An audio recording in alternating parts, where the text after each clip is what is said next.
Bonjour. Dans le cadre de notre cours de probabilité de master, le chapitre 1, les principes du dénombrement, voici le G numéro 3. Nous parlerons de fonctions et d'applications. Les fonctions, donc une relation de E vers F de graphe G sera une fonction si pour tout x de E, pour tout y et z de F, si x est en relation avec y et x est en relation avec z, alors y égale z. En d'autres termes, si à la fois xy et xz sont dans G, alors y vaut z. Autrement dit, pour une fonction, un élément de E ne peut être en relation avec plus d'un élément de F. Exemple, si on prend E égale 1, 2, 3, 4 et F égale 1, 2, 3, 4, 5, on considère A dans E et B dans F, A sera en relation avec B si B, ce sera A carré, par exemple.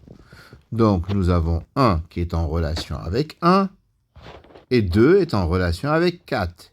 Et puis, c'est tout, parce que le carré de 3 ne se trouve pas dans F ni celui de 4. Alors ça, c'est une fonction. Il y a les éléments 1 et 2 qui ont une image et les éléments 3 et 4 qui n'en ont pas. Son graphe, c'est 1, 1, 2, 4. Alors, application. Une fonction de E vers F sera une application si n'importe quel élément de E a une image. Ça veut dire que pour tout x de E, il existera un y dans F de manière à ce que xy appartienne à G. Ainsi, pour une application, les premières composantes des éléments de G sont tous les éléments de E. Et elles sont toutes distinctes. Exemple, si on lance un dé 5 fois de suite, si le premier lancé donne 2, le deuxième 2, le troisième 1, le quatrième 2 et le cinquième 6, alors le diagramme de cette relation, de cette fonction, est le suivant. 1 est associé à 2, 2 également, 3 à 1, 4 à 2 et 5 à 6. C'est bien sûr une application, car tous les éléments de l'ensemble de départ ont une image et une seule. Deuxième exemple, on dispose des 5 lettres A, B, C, D, E et on forme des mots de 3 lettres. Alors, ce mot que nous avons formé, C, D, C, signifie que la première lettre du mot c'est C, la deuxième c'est D, la troisième c'est C. Le graphe de cette fonction, qui est une application, c'est 1C, 2D, 3C. Vous remarquerez que les premières composantes, 1, 2 et 3, sont les éléments de l'espace de départ. D'accord ? Alors, l'espace de départ, c'est les places. L'espace d'arrivée, ce sont les lettres. Donc, le diagramme décrit cette application. Cardinaux, soit E et F, deux ensembles, de manière à ce que le cardinal de E est N et celui de F, P.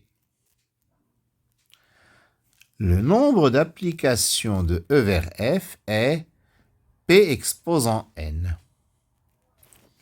Donc, si XY est un élément du graphe, on dit que Y est l'image de X. Donc, chaque élément de E a le choix entre P images possibles. Donc, pour le n-uplet x1, xn, qui sont les éléments de E, il y a donc P puissance n possibilités. L'ensemble des applications de E vers F se note F puissance E. Ainsi, cardinal de F puissance E, c'est cardinal de F puissance cardinale de E.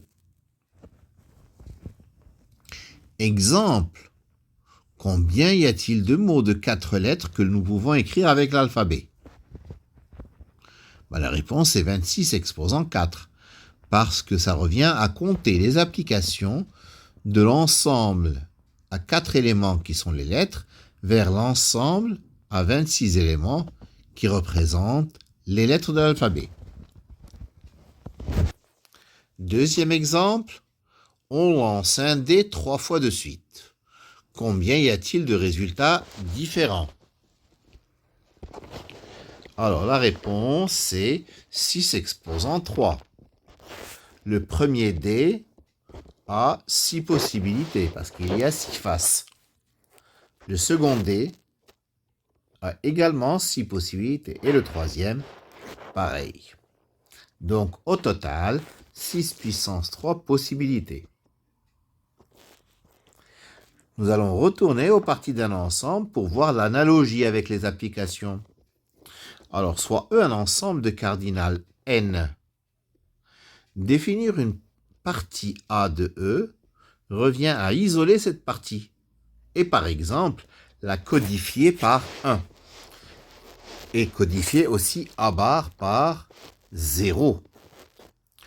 Ainsi, définir une partie A de E revient à définir une application de E vers 0, 1, où les éléments de A auraient pour image 1 et ceux de A bar auraient pour image 0. Il y a donc autant de parties de E que d'applications de E vers 0, 1. Or, le nombre d'applications de E vers 0, 1 est cardinal de 0, 1 puissance cardinale de E, c'est-à-dire 2 exposant n. Et nous retrouvons notre cardinal de P de E égale 2 exposant n. Nombre de fonctions, soit f une fonction de E vers f. Les éléments de E sont de deux types.